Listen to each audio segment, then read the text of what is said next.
cari usahawan yang ya macam satu aliran lah dengan kos sekarang ambil, iaitu Waise. Ni kos apa ni? Kos Waise. Palestin. Jadi kami bersepakat untuk ambil ukiran kayu lah sebagai assignment kami.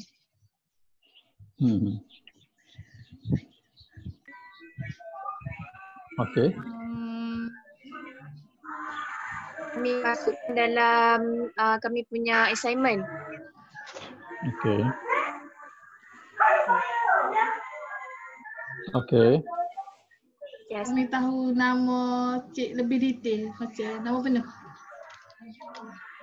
Saya Nurhaizanuddin.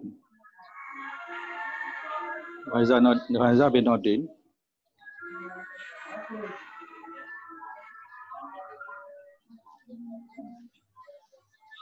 Okey. Umur berapa lah ni? Umur 57.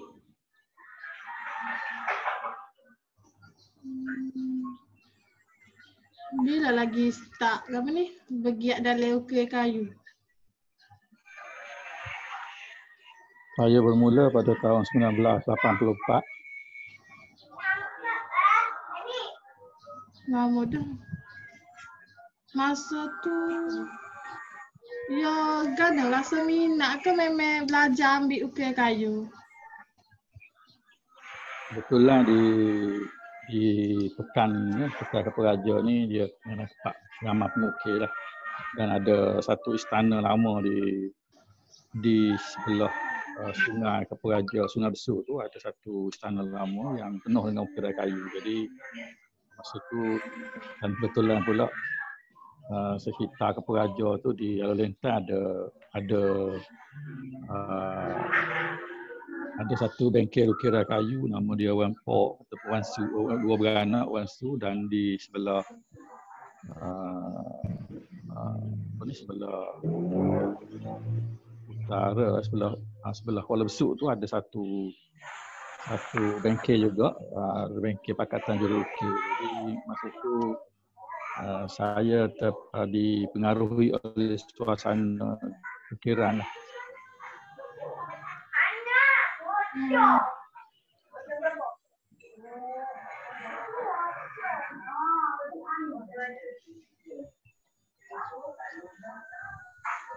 Next. Apa ada nak tanya-tanya?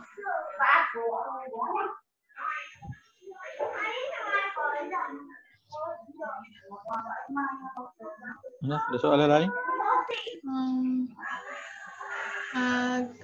Apa dia? Saya tahulah.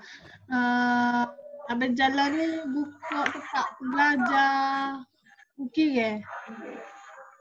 Dia tidak buka. Biasanya kalau ada permintaan ataupun kalau ada pertanyaan dan kalau ada grup-grup yang berhajat nak belajar, nak tahu, kira kita adalah buat kos dalam 1 hari, 2 hari atau 3 hari.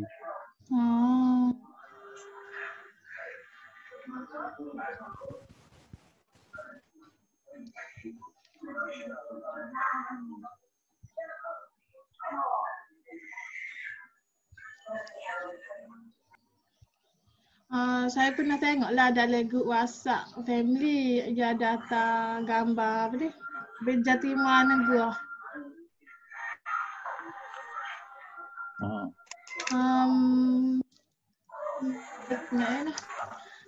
Anugerah ke apa hok pernah macam abang jauh leh? Banyak anugerah. Mula-mula dapat anugerah waris kesenian negeri Terengganu 2006. Lepas tu dapat anugerah Adi Guru 2011. Lepas tu 2000 berapa ni? Dalam 2000 tidak saya kira.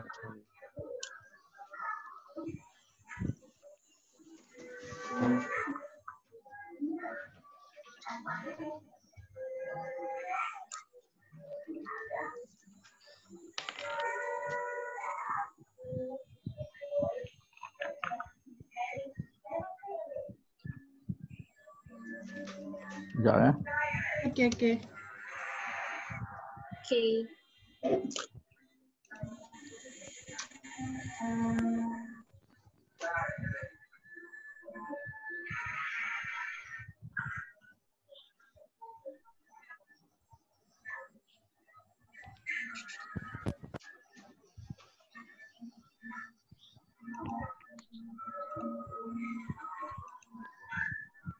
Okey, 2011 dapat anugerah Ada Guru Kraft bidang ukiran halus. 2011 juga dilantik sebagai jadi Pertua Persatuan Penggiat Seni Ukiran Kayu Malaysia. Lepas tu 2006 tadi anugerah seni warisan negeri, tokoh seni negeri Terengganu. Tokoh seni negeri Terengganu. 2006. 2018 anugerah, bukan anugerah, dipanggil dipanggil diwartakan sebagai Warisan Kebangsaan Orang Hidup. Warisan Kebangsaan Orang Hidup 2018 bulan Oktober. Boleh dengar? Boleh. Boleh, boleh. Itu bulan Disember dapat anugerah, bukan anugerah, pelantikan sebagai Profesor Ajung. Tu tahun Profesor 2018 kau? 2018 bulan Disember. Dilantik sebagai Profesor Ajung Atma. ATMA. Atma ni Institut Alam dan Tamadun Melayu. Itulah buat masa ni. Boleh. Saya hantarlah ni sebenarnya. Okey. Saya hantarlah. Okey. Siapa lagi ada yang tanya?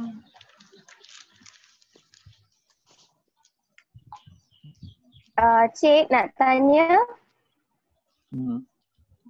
apakah faktor-faktor kejayaan utama bagi perniagaan Encik? Faktor utama? Faktor kejayaan utama bagi perniagaan Encik.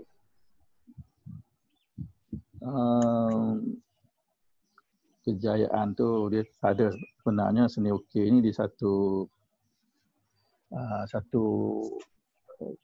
berjaya yang melibatkan research, ya, ke awal lah research, lepas tu teknikal, kena belajar teknikal, kena buat research sikit, kena tahu sejarah, kena berjalan pergi tengok bagaimana ukiran ni berkembang. Yes, itu peringkat awal. Selepas tu kita praktis buat ukiran. Kita untuk dijadikan perniagaan, kita perlu lihat keadaan semasa, permintaan daripada pelanggan semasa, apa yang trend pada masa itu. Kalau pintu yang bentuk macam mana, motif-motif yang bagaimana, kalau rumah di mana tempat yang harus ada ukiran, kalau loose item macam apa-apa congkak, peralatan-peralatan dapur ataupun dinding rumah, apa yang trend pada masa itu. Jadi kita kena sesuaikan bunga motif-motif yang kita belajar sebelum ini diserap masuk mengikut keadaan semasa. Jadi diubah suai sedikit motif bunga-bunga tu supaya menjadi satu hiasan yang menarik perhatian pelanggan. Ya, gitu. Terima kasih, Cik. Ya.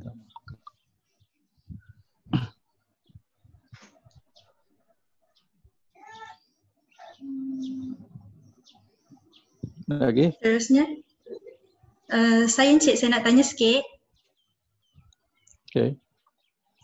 Encik, Ya, okey. dengar tak? Teruskan. Okey, dengar. Teruskan. Okey. Dari mana Encik dapat motivasi untuk memulakan perniagaan ini? Saya saya berminat ukiran ni bila saya mencuba pelbagai bidang tetapi tidak sesuai dengan saya pada masa itu. Maka saya pergi ke satu tempat untuk tujuan berjalan, ya, melawat saja tempat tu di Alor Lintang, di Balai Seni Ukir Wan Su. Jadi saya di situ saya menaruh minat yang mendalam dalam pada seni ukiran kayu. Jadi di situ saya bermula, dan selepas tu saya cuba melukis, lepas tu buat research sikit, baca buku kenaan dengan ukiran kayu. Dan lepas tu saya pada tahun hujung tahun 1984 saya lebih cenderung, saya lebih serius untuk mengetahui tentang seni ukir lebih lanjut, dan saya rasa ini adalah ini adalah karier saya untuk karier yang saya pilih untuk kehidupan saya. Jadi kebetulan di Besut ni ada pengukir-pengukir yang hebat masa tu. Wan Su, Wan Po, ya, di satu bengkel. Lepas tu ada satu di dalam 10 km daripada kampung saya, Tengku Ibrahim Tengku. Dia lebih cenderung kepada ukiran senjata, untuk hiasan senjata ataupun sarung-sarung senjata seperti huruf kris dan hulu senjata lain. Maka saya berpindah ke sana selepas 4 bulan, 5 bulan di Wan Su, saya pergi lagi. Jadi dalam masa yang sama juga saya kenal Pakatan Juru Ukir lebih kurang 4 km daripada bengkel saya. Jadi saya menziarah semualah tempat itu di sekitar kampung saya tu. Di situ saya dapat motivasi. Dia tiga ni sebenarnya berbeza kaedah dan cara pengukiran mereka. Jadi di situ saya mula belajar teknik-teknik ukir dan belajar bagaimana sejarah, bagaimana ukiran-ukiran ni berkembang. Dan pada masa yang sama juga saya kenal seorang pengukir yang hebat di Kelantan, iaitu Nik Rasidin. Daripada situ saya mula diasuh oleh arwah Nik Rasidin dalam bentuk selain daripada teknikal, selain daripada mengukir saja, arwah bawa saya pergi travel, pergi ke Patani, melihat ukiran-ukiran lama, melihat istana-istana, masjid-masjid lama, dan bertanya, interview orang-orang lama di Patani, di selatan Thailand. Dan dia bawa juga saya pergi ke Bali untuk mengenali ukiran lebih mendalam tentang ukiran Nusantara. Juga arwah bawa saya pergi ke Sulawesi untuk mendalami lagi pengetahuan kita tentang ukiran kayu. Yang klimak kami berdua itu kita satu buku dari tahun 2004, tapi beliau sempat buku, tak sempat untuk pelancaran kerana beliau meninggal dunia. Sebelum itu kami dibawa ke Eropah, Eropah di England dan juga di Belanda, Perancis, di Paris dan di Belgium untuk melihat Holland daripada Belanda. Jadi di situ kami dapat mengumpulkan lagi maklumat-maklumat yang penting untuk dijadikan sebagai pedoman ataupun sebagai rujukan semasa kami ke Eropah. Itu motivasi saya. Terima kasih. Seterusnya, adakah Encik ada meletakkan apa-apa capaian atau harapan dalam perniagaan ini?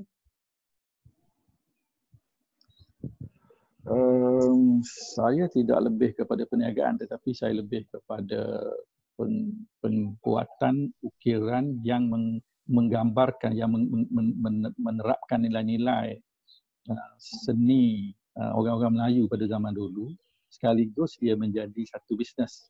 Jadi keutamaan saya ialah mengekalkan ciri-ciri kemelayuan, di mana ciri-ciri itu menggambarkan juga identiti budaya Melayu pada masa dahulu yang gemilang pada zaman dulu sebelum penjajah masuk.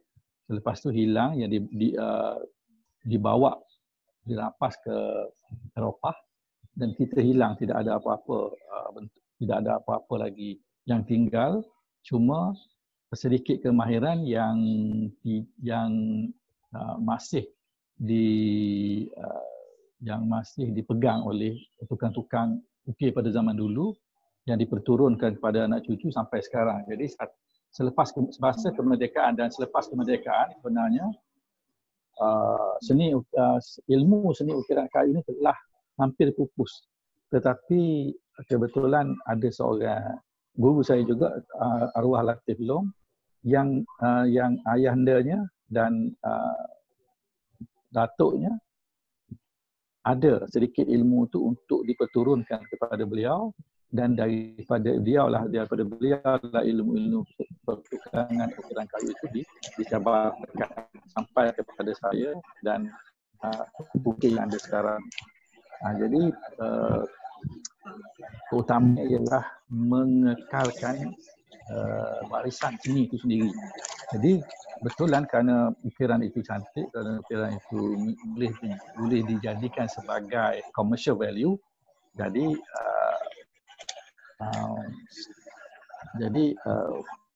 tidak mustahil ukiran-ukiran ini diadaptasikan kepada pintu rumah, perabot-perabot hiasan dan sebagainya. Sampai sekarang ini industri perabot dan juga industri yang berkaitan dengan ukiran kayu ada potensi untuk dibuat bisnes. Jadi saya pun ada satu syarikat yang mengusahakan kerja-kerja ukir ini, iaitu Tunjang Bakali Sdn Berhad dan Seni Ukir Bakawali, yang masih berfungsi sampai sekarang, di mana kami mengekalkan ciri-ciri tradisional itu keutamaan kami.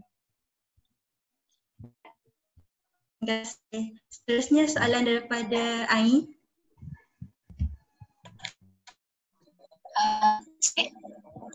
Ya. Encik ada mendapat untuk mulakan perniagaan, Encik ada mendapat sumber daripada mana-mana ataupun duit simpanan Encik sendiri pada nak mulakan perniagaan ni? Oh, saya bermula dengan RM10 je asal dulu.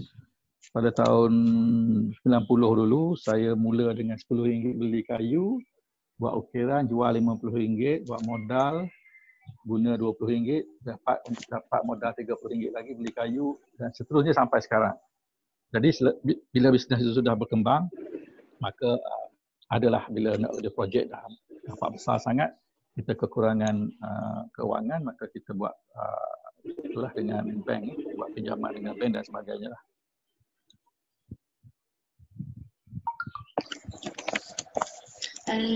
Seterusnya, adakah Encik ada menggunakan apa-apa sosial media untuk mempromosi atau memaparkan kepada orang luar tentang ukiran kayu ni?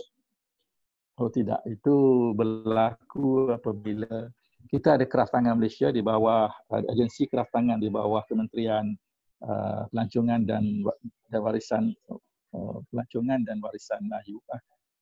Kementerian Pelancongan dan Kebudayaan. Ya. Nah, kami di bawah agensi Kraftangan Perbadangan Kraftangan Malaysia. Jadi Kraftangan banyak mempromosikan, dan juga satu agensi lain iaitu Malaysian Timber Board MTIB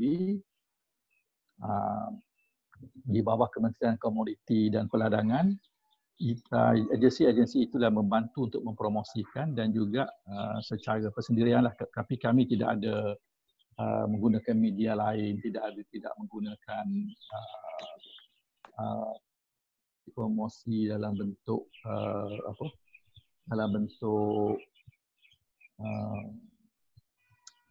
media lain lah. Saya tidak. Kita cuma guna dua agensi itu saja. Okey. Cik ada berapa ramai mata kerja?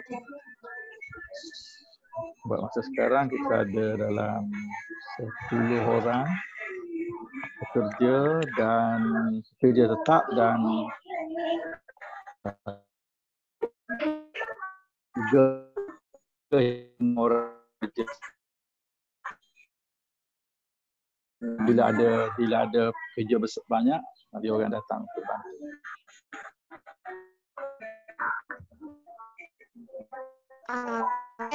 Encik.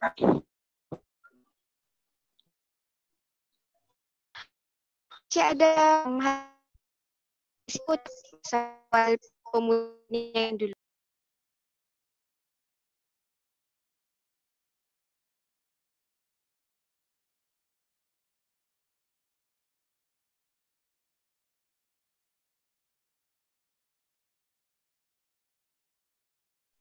Tak, sebelum berdasarkan minat. Apa dia? Balik semula. Soalan semula. Sebelum Cik berkecimpung dalam perniagaan ukir kayu ni, Cik ada buat persediaan ataupun tak? Oh, tak, dia bagi spontan aja. Kami pengukir biasanya tidak adalah ilmu tentang perniagaan ni. Jadi perniagaan tu dia datang secara sendirilah. Dia tidak ada kata belajar khusus bagaimana untuk berniaga ukiran, tidak ada. Jadi dia datang secara spontan. Jadi kita tahu kos berapa, upah berapa dan keuntungan kita berapa. Jadi secara asasi sajalah pengetahuan kita tentang ilmu perniagaan. Okey, terima kasih. Sama. Terusnya Hakimah. Soalan Hakimah. Okey. Okay. Pernah bekerja Encik sebelum menyertai bidang? Tidak ada. Saya tak ada. Saya bermula pada umur saya 22 tahun. Sebelum tu saya tak bekerja secara. Saya bermula umur 22. Saya belajar ukir selama 6 tahun. 6-7 tahun. Lepas tu saya buka sendiri. Jadi selepas sekolah tu saya tidak ke mana-mana. Saya lepas SPM, saya buat kerja-kerja biasa lah. Macam kerja untuk cari duit belanja je. Sebelum saya jumpa dan dapatkan bidang ukiran kayu sebagai kerjaya saya. Okey, soalan seterusnya. Siapakah yang menjadi idola ataupun role model kepada Encik sebelum menjadi usahawan? Role model saya, guru-guru saya tu arwah itu Wan Su, Wan Mustafa Wan Su, Tengku Ibrahim Tengku Wok, Cik Abdul Latif bin Long, Cik Abdul Rahman bin Long dan arwah Ni Rashidin. Jadi semua ni dah meninggal guru-guru saya. Jadi 6 orang guru-guru saya tu. Itulah idola saya. Apakah aktiviti keusahawanan yang diusahakan Encik sebelum menjadi usahawan dalam bidang ini? Sekali lagi, ulang balik. Apakah aktiviti keusahawanan yang diusahakan Encik sebelum menyertai bidang ini? Tak ada, saya tak ada. Saya tak, masa tu saya tak ada ikut kursus apa-apa aktiviti ukir. Saya tak ada. Saya belajar ukir. Bila saya boleh buat ukiran, saya mula cari sendirilah, cari pelanggan sendiri untuk jual. Itu. Saya tak ada belajar secara khusus. Okey, saya akan serahkan kepada Fatin.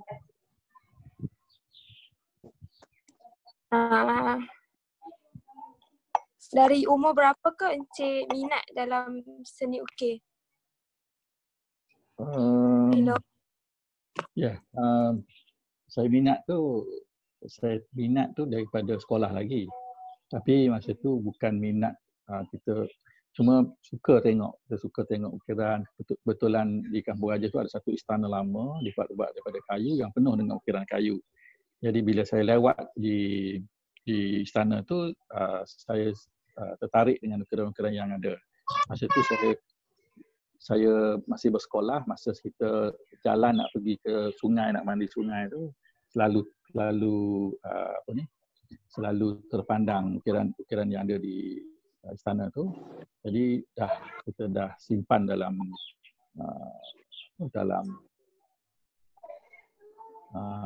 kepala kita yang benda yang cantik kita selalu ingat. Jadi selepas sekolah lepas saya cari bidang lain untuk dijadikan sebagai karier hidup, tapi tak berjaya, gagal, maka saya teringat akan ukiran kayu. Daripada situlah saya bermula bagaimana saya menceburi bidang. Soalan kedua, adakah latar belakang keluarga Cik ada yang minat tidak tentang seni ukir ni? Tak ada. Saya tidak ada langsung keluarga yang berkecimpung dalam bidang seni. Keluarga saya semuanya daripada kerja kerajaan. Bapa saya kerja sebagai pegawai juruukur tanah Jabatan Juruukur dan Pemetaan Malaysia. Atuk dia sebagai bekas sarjan polis Diraja Malaysia. Jadi tak ada pengaruh untuk kerja-kerja ukiran. Okey, terima kasih. Sama. Okey, seterusnya soalan daripada Zulaikha.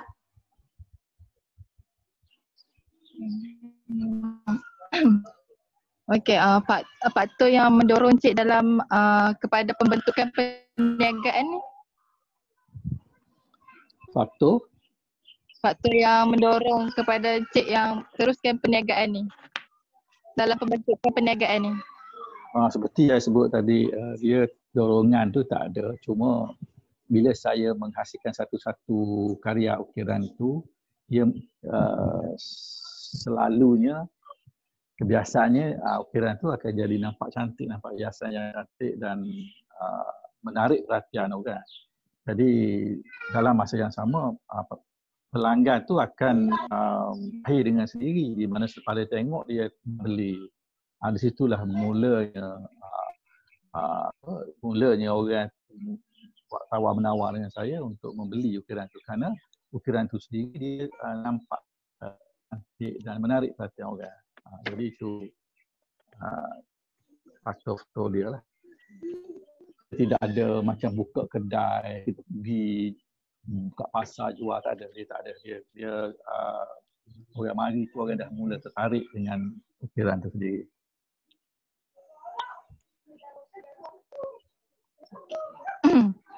Sebelum Cik betul-betul dalam bidang bisnes ni, Cik buat kerja apa? Saya tak ada bekerja, saya kerja sambilan saja. Oh, okey. Saya tak ada kerja dengan orang, tak ada lah. Sama. Seterusnya daripada Apa dia? Sebagai usahawan, apakah nasihat yang boleh anda berikan kepada kami untuk berjaya seperti anda? Sekali lagi, ulang sekali lagi. Sebagai usahawan, apakah nasihat yang boleh anda diberikan kepada kami untuk berjaya seperti anda?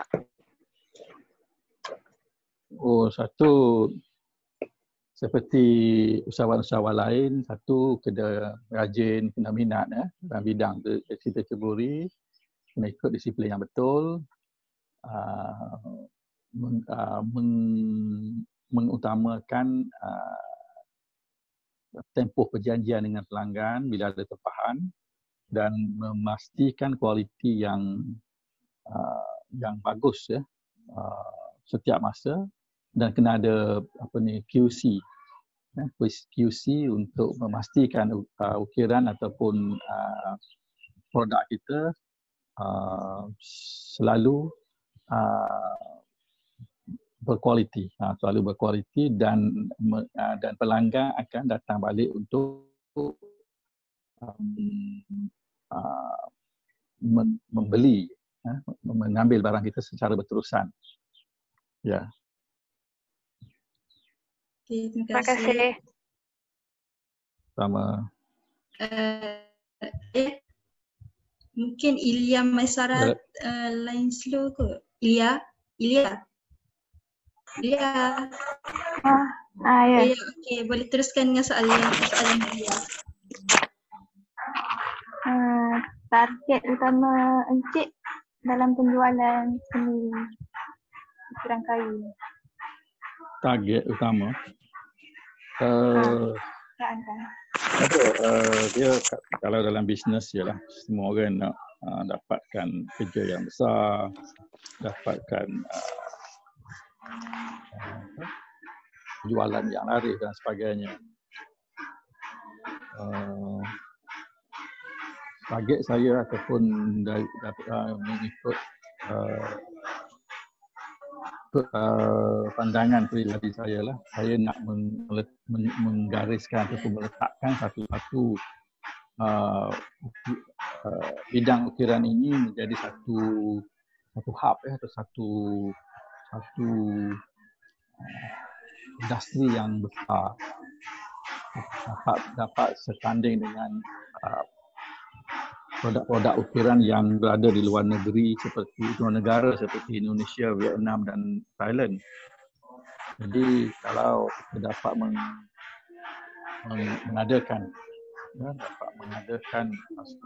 mewujudkan industri seperti itu adalah cita-cita saya untuk memberi masa depan, memberi pendapatan kepada pengukir generasi baru, dan masa yang sama dapat negara kita ni akan jadi terkenal dengan produk ukiran kayu. Sama. Encik, maaf ya, sekali lagi kena tanya sebab tadi line slow, so kena tanya balik soalan ni. Boleh tak menceritakan sedikit biodata Encik, nama, tempat tinggal ke, berasal daripada mana, umur, seterusnya? Saya Nurhaiz Nordin, berumur 57 tahun, sudah berkahwin dan ada 2 anak, seorang lelaki dan perempuan. Satu lelaki yang sulung berumur 19 tahun dan perempuan berumur 16 tahun. Yang lelaki 8 tahun, perempuan 16. Perempuan 17 dan lelaki 19 dan perempuan 17 tahun. Masih belajar lagi orang tu. Saya berasal dari Kampung Raja Besut Terengganu. Berkecimpung dalam bidang seni ukiran bermula pada tahun 1984 dan Cik. Ya. Cik ada sebarang perniagaan ataupun bisnes plan untuk Cik ni? Perancangan tu tidak ada sangatlah. rumah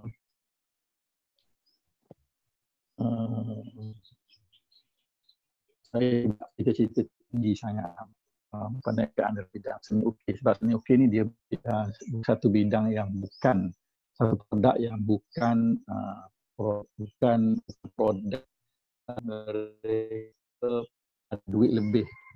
Duit lebih biasanya mereka nak dia bajet target untuk nak buat rumah, baru ada bajet seni ukiran tu. Biasanya kalau rumah berharga 100,000, biasanya 5% daripada kos buat rumah tu adalah untuk ukiran kayu. Kalau rumah harga 1 juta, biasanya rumah yang biasa berharga 1 juta lebih biasanya baru dia orang bagi bajet 5 atau 10%. 10% tak sampai lah, 5% hingga 7%, 4-5% lah. Kalau rumah 1 juta tu adalah 50,000 hingga 100,000 lah itu kalau ada. Jadi industri ataupun bidang ni tidak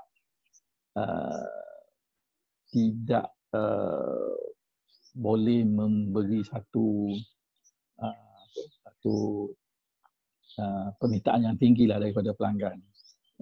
Tak banyak, tak ramai. Satu lagi, kerja untuk menghasilkan kerja-kerja ni makan masa yang lama dan keuntungannya tidak besar sangat, dan di satu perniagaan yang bukan sambilan tapi satu perniagaan yang kecil lah sebagai menyempurnakan industri ataupun menyempurnakan dia sebagai rumah tu siap. Kalau kita buat pintu, kalau tak ada engsel, rumah takkan siap kalau tak ada engsel. Tapi kalau pintu tak ada ukiran, pintu tetap berfungsi.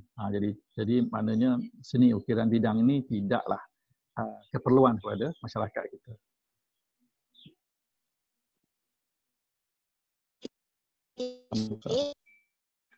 Ada tanya?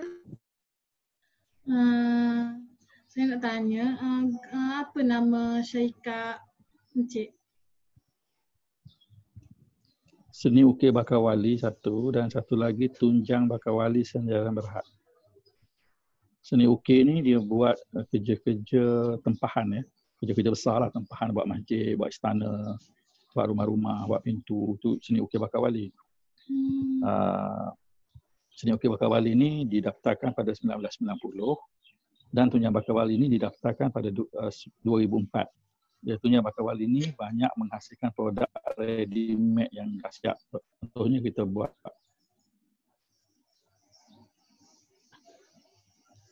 yang berharga kurang daripada RM100 untuk dipasarkan. Jadi bukan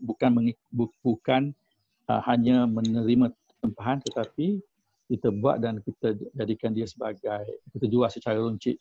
Kita buat banyak-banyak dan kita jual secara runcit. Ini Tunjang Bakawali, perbezaan seni ukir dan tunjang. Okay.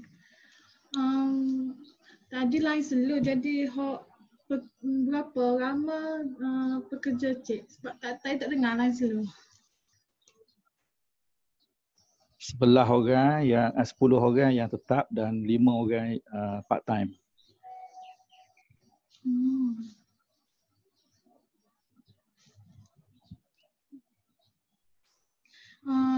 Dalam semasa cik bergiat dari ukir kayu, apa masalah cik pernah dapat? Banyaklah masalah. Satu, bila ada kerja besar, kekurangan pekerja. Nombor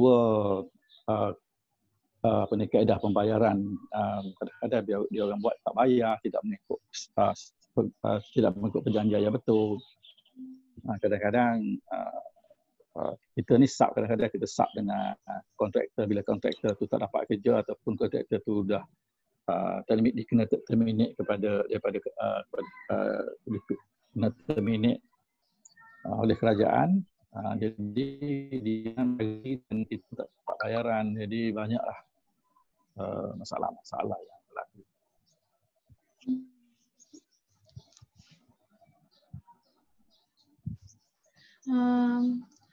macam mana cik kawal penagih cik ni daripada awal sampai ke lah ni?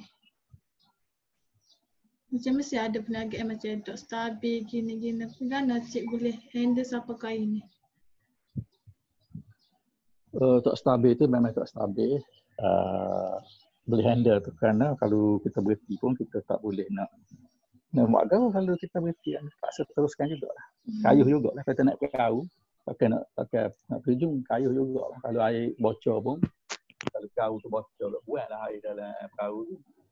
Tepeklah dengan kain pelekat dengan gapo ke lubang bocor tu, mana dia teruskan kayuh juga. Maknanya umpamanya gitulah. Kira macam tak putus asa lah. Kalau kita nampak kita boleh teruskan tu, tidak semestinya kita berjaya ataupun kita dah selesa, tidak ada. Tetapi macam mana bila susah tu, macam kita lah. Kita tak boleh makan lah ni, macam PKP susah nak makan. Carilah apa-apa yang ada, macam tanah ubi. Dulu kita dah makan nasi, beras harga mahal. Kalau ni beras tak pakai apa dah tak. Jadi maknanya gitu. Bila kita tahu kita di dalam fenomena atau dalam keadaan yang tidak stabil, kita tahu diri dah dan kita boleh rancang bagaimana untuk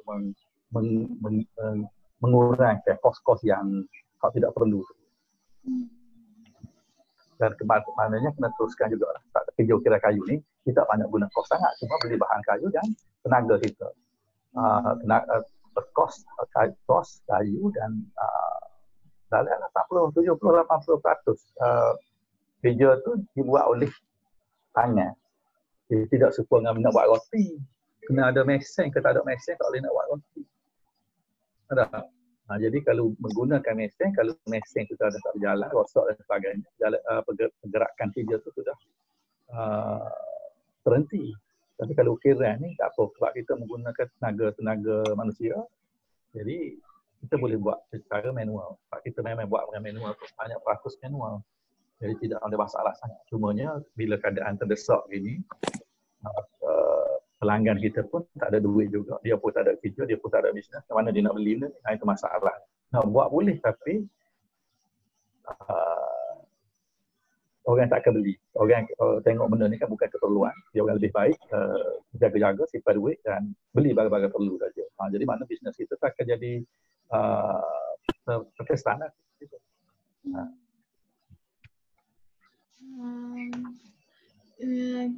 Ukir kayu ni ke dia daripada lama dah ke. Ukir kayu ni ke zaman dulu lagi. Kira ni ke macam zaman moden. Pemetaan dia tu tinggi lagi ke geduk? Kau kurang? Permintaan banyak tetapi kerana pengukir pun dah banyak, dia ada persaingan lah kat situ. Dan bila ramah, tadi harga tu jadi murah. Pun beras juga. Kalau beras tak ada, mahal. Apa minyak? Minyak lah ni orang tak bakar lah minyak. Orang tak guna mana. Murah dia. Tak ada permintaan. Dia gitu. Bila ada permintaan, berbeza pula minyak. Minyak di lain, dia bergantung pada minyak lain. Mana kalau kita barang banyak, lambatkan komoditi tu banyak.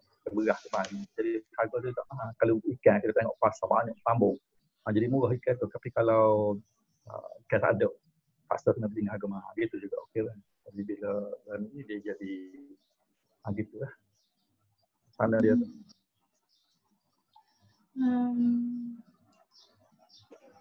Ada siapa lagi tanya?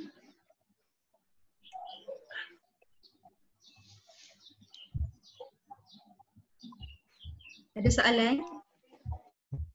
Dah tak ada soalan?